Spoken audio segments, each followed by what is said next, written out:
So today is our talk is connecting with the eternal now. I don't even know if I know what that means, but it seemed like a really great idea when it, flashed before my eyes in a meditation. I was like, oh yeah, I could talk about that, and I can, and I will talk about it. And I kind of started off with our welcome of this idea of the universe, and actually, let me back up for a moment. I know that there's people here for the first time that have never been here before, so I want to welcome you and say thank you and applaud that. Yes, and I know there's people joining us for the first time online as well, so it's great to have you here and be present with us.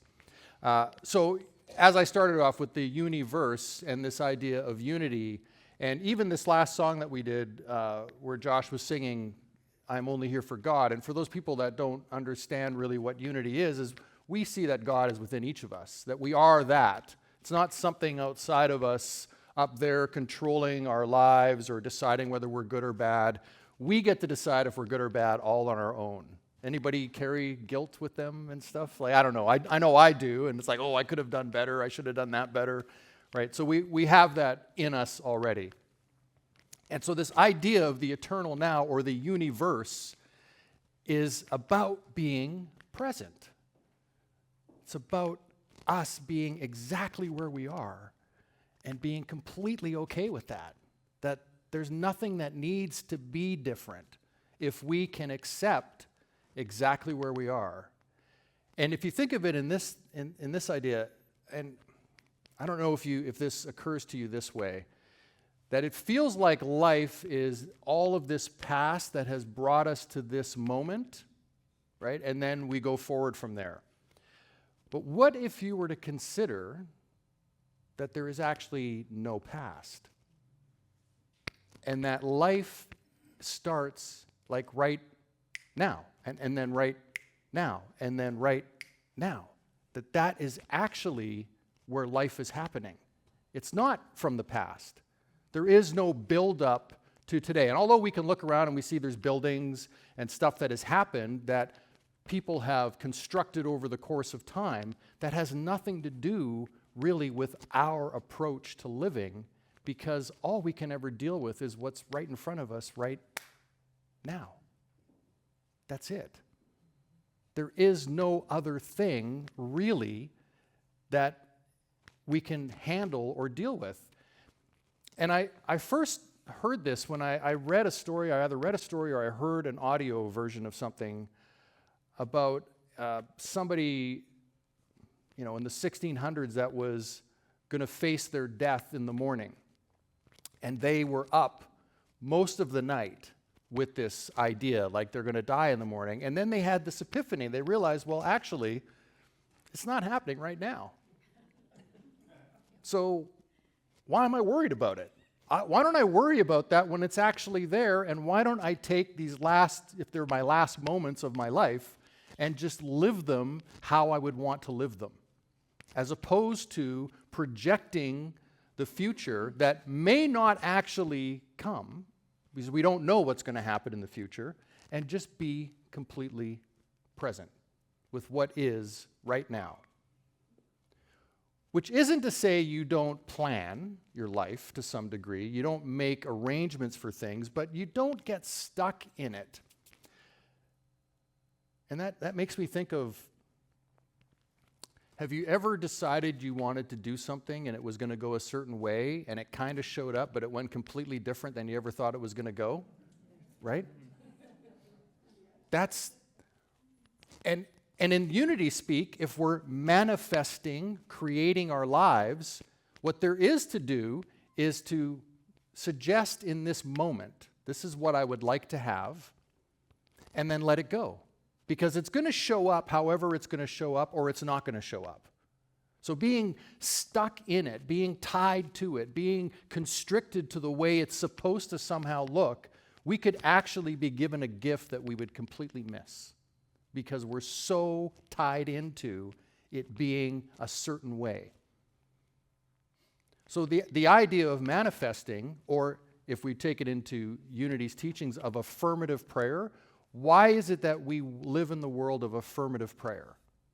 because we're affirming right now that this is happening in my life. There is no point in thinking about having it in the future. You might as well create it right now, as if it already exists, and then live into it. I have a really good friend of mine. I've spoken about him before, Suki Muker. He was on a podcast with me, Dr. Suki. He competed yesterday in Kona, Hawaii, for the World Championship Ironman. A lifelong dream of his to have competed in that, and he qualified earlier this year to go there. And Kona is like the pinnacle of the Ironman competitors, right? If you get invited, it's by invite only. You have to have finished in the top 5 in your age group at some race during the course of the year in order to be invited there. And so he competed yesterday, and I was watching his race as it went along, and I actually had forgotten for a while, and I tuned in last night, and he was a half a mile away from the finish line on the little tracker. So I was actually present with him when he finished the line, when he crossed the line, and his family shared a photo this morning, so I saw him full celebration as he crossed the line after, 10 or 11 hours of 170 miles or whatever it is of grueling, challenging yourself. But here's something I learned from Dr. Suki a long time ago. When he decided he wanted to do an Ironman and be an Ironman, he didn't really know how to swim. And I may have shared this with you before, but he showed up at the swimming pool with like full-length trunks on and no goggles, no anything for his hair, no, what do they call it, a cap, no shower cap or anything, and just jumped into the pool and started to swim and basically almost drowned, right? Because he had no idea. And then he saw some other people that were in the competitive field of swimming, and they were in a Speedo, and they had the goggles, and they had the cap on, and their hair was shaven off their body. And he saw that, and he was like, oh, I need to be that. So the next day, he showed up at the pool exactly like that. Even though he still couldn't swim that well, he was now that. Do you understand that? Do you get it? He was now affirming, I am a competitive swimmer. Even though when you see me swim, it's going to look like I'm drowning, right? And I learned from that's what it takes. Like if we want something for our lives, we need to be living it right now in full faith as if it's going to happen. And I think I was sharing this with you last night, Debbie. Debbie and I had dinner together last night. She's leaving, is it the end of this week? A week tomorrow. So Debbie, it's been great to connect with you, and I loved when you came and sang for us. It was lovely, yeah. And she's going back east. So I used to write in my journal back in 2016, 2017, that I would be an international speaker. That I am. Like I actually wrote it, I am an international speaker, traveling the world, speaking. And so that, and then I would let that go, thinking, oh, that's how it'll show up. So then I'm on Insight Timer. I've been using Insight Timer since about 2017. It's a meditation app. And I had become a teacher somewhere around the time that I entered ministerial school because Martha Creek, who is a minister's coach, basically, she ministers to people that serve, is her tagline, told me after I got accepted into the ministry program, she said, minister is a verb. Get out there and minister. It's an action word. I was like, oh, okay, that sounds great. So around 2019, Insight Timer offered live sessions where you could sign up as a teacher and become a live speaker on Insight Timer. And I'm like, well, I'm going to do what Martha Creek said to do, and I'm going to be talking live on Insight Timer, completely not knowing how this was going to go. Then COVID, so that was December 2019. Then COVID happened in like March of 2020. And I started, I was speaking twice a week on Insight Timer, and I started to develop an audience there. And as COVID shut everything down, more and more people were coming onto Insight Timer and connecting live. And guess what? These people were from the United States. They were from the United Kingdom. They were from Africa. They were from Australia. They were from Europe. I was now speaking internationally from my home. I wasn't having to travel, although I would welcome the travel. And I sort of realized, like, wow, I'm doing what I said I would be doing. It's not, it happened at the end of 2019, but it showed up way differently than I ever could have imagined. There was no way I could have imagined in 2017 that Insight Timer would do this, that would allow me to do this where I could be reaching households around the globe. And I'm happy to say that people that were with me 4 years ago or 5 years ago now are still coming to my live sessions on Insight Timer. They actually think it's their community. It's not mine, it's actually theirs. Like I'm totally give it away. Although I'm the only one that sets the time and the live and I'm the only one that can speak, they feel it belongs to them. And I've now done close to 300 live sessions on Insight Timer in that time frame, which has been great for being a minister because I'm talking all the time. I'm kind of tired of myself, so, it's like this ongoing dialogue. But no, all kidding aside, it's been a great gift that I could not have planned out. But I believe the seed was planted by my affirming, this is who I am. And that is a core of unity teaching, is to affirm who we are. We don't need anybody else's approval. And if they don't want to play along with us, the heck with them. They don't have to. I was listening to John Cleese. Anybody Monty Python? Yeah, Monty Python fan, yes. Yeah, I loved Monty Python as a kid. We used to watch, it was on PBS, it was the only place you could get it, and my buddies and I would watch it all the time. And this was more about, he was sharing more about playfulness and the world of improv, where you actually need to be willing to let go and be in the present moment. So it speaks to the idea of being present, because if you're in an improv situation, you can't be in your head. You have to be completely present, paying attention to what is happening with the people around you so that you can respond and you kind of tag team each other, right? If it's a really great playfulness, you get to just play off of each other, much like Josh, when he would be jamming with musicians, or when I've jammed with musicians in the past, you're really trying not to think. You're trying to just be there and allow it to unfold.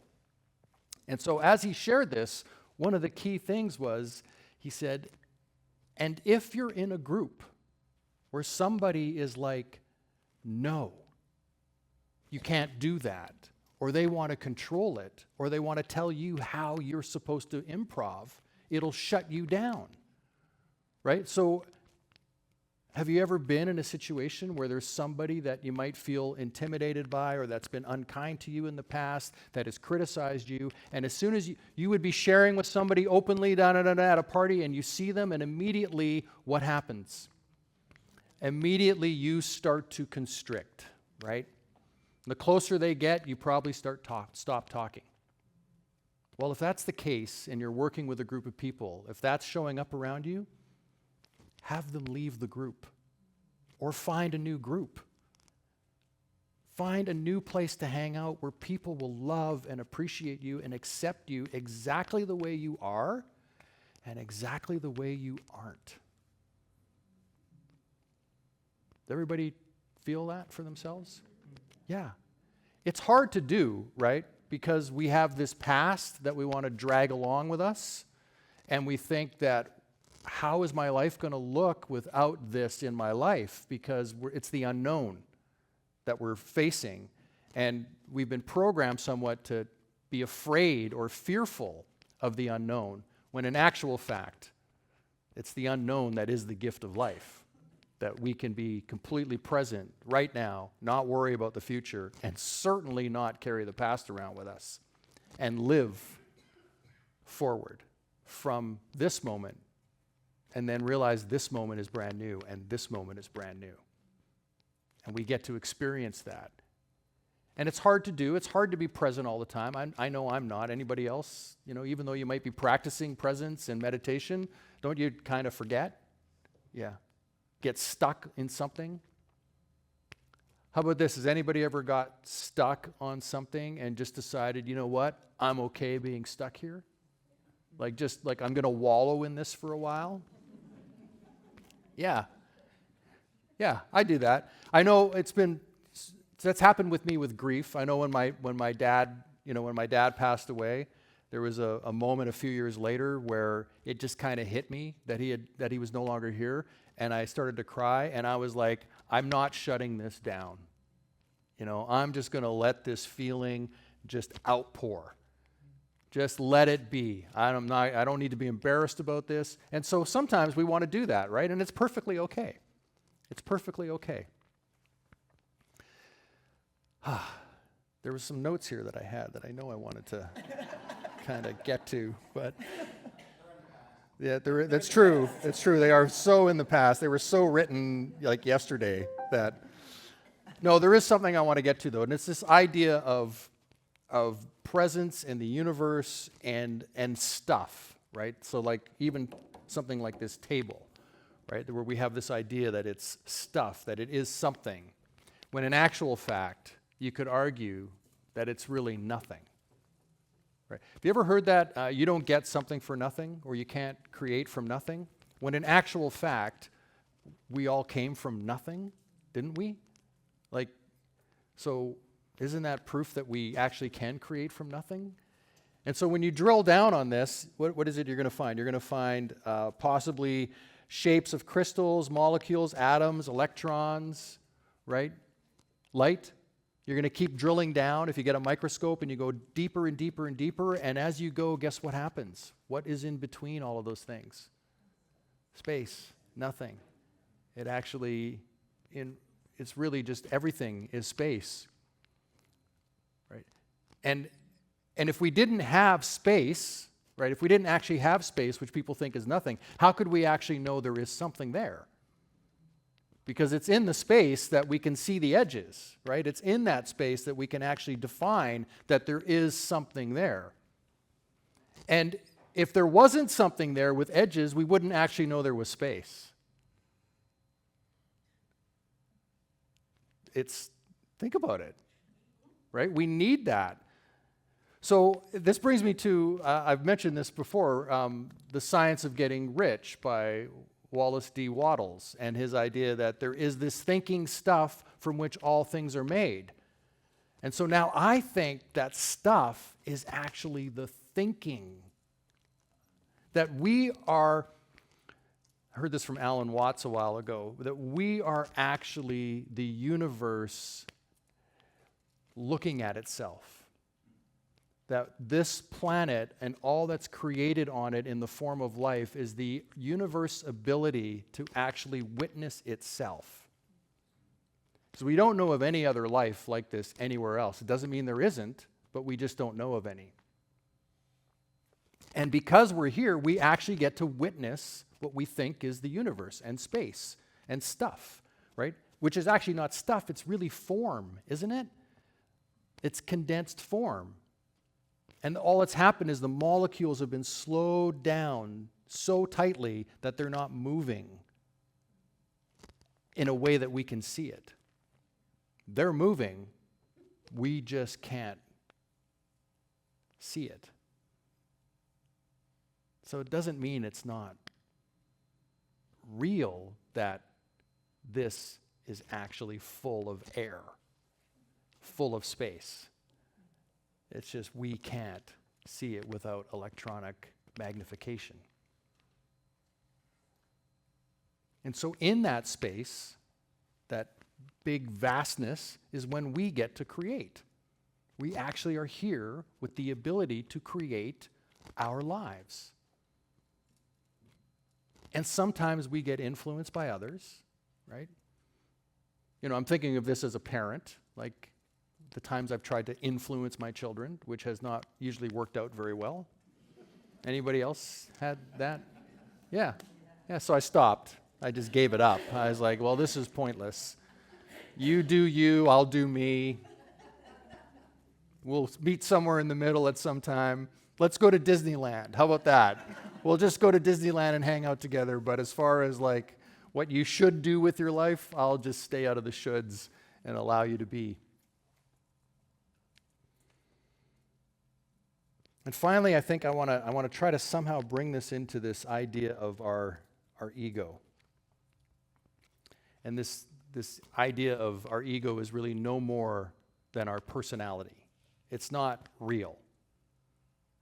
Does everybody understand that? That we put on this, me up here speaking, this is a thing I've created for myself, like I'm a minister. It's not real, because everybody could be a minister. It's, if you looked up the definition of minister, it's somebody who serves. Well, who here has served anybody? Just put up your hand, okay? No, seriously, put up your hand. If you have served anybody at any point in your life, anything at all, you have ministered to them. So we are all, in fact, ministers, right? I just decided I wanted a microphone to do it.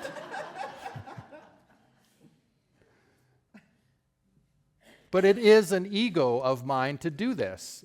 And it's interesting because I have to come to terms with that. I have to realize that it's just something I get to do. It's not authority of any kind. Doesn't make me any more smarter or any more closer to some spirituality than other people or anybody else. It's just something I get to do because I have this desire to speak in front of people and share my thoughts. Like, for me to figure out my life and the world, the best way I know how to do that is to speak it out loud, because then I can hear how stupid I might sound. I'm serious about that. As soon as it comes out of your mouth, you can hear just, oh, that was so dumb. Or you can hear, yeah, I like the way that goes. I'm going to use that again. That worked really well. So that's why I do this, because I like to have a place where I can sort out my own thoughts, my own thinking, so I can maybe live the best life that I can live. Which is, again, to bring it back to being right here, right now, with each of you. This is everything my life has accumulated to this moment. That's it. And it's perfect. There is nothing that I would change about it anywhere at all. Because to do that would mean that somehow this isn't enough. And yet it is enough, isn't it? I mean, it's what we've done up until now. And so we can shift that in every moment. So that's the great thing. If we let go of all of that stuff, tomorrow I could decide, you know what? I'm going to give all of this up and pursue my desire to play rock and roll music on my drums around the world. Might not go very well for me, don't know. Being the age that I am now, I might not be accepted as a young aspiring rock musician, but that's okay, I could do that. And so what is it that you would like to do with your life? What is the one thing you would really like to set forth and just decide right now that I can do this, I am this. This is who I am, without anybody telling you that you're not. Because you get to decide. Ye are all gods. That's right out of the Bible. Ye are all gods. So I take that literally. I don't take much out of the Bible literally, but that one I'm going to choose to take literally.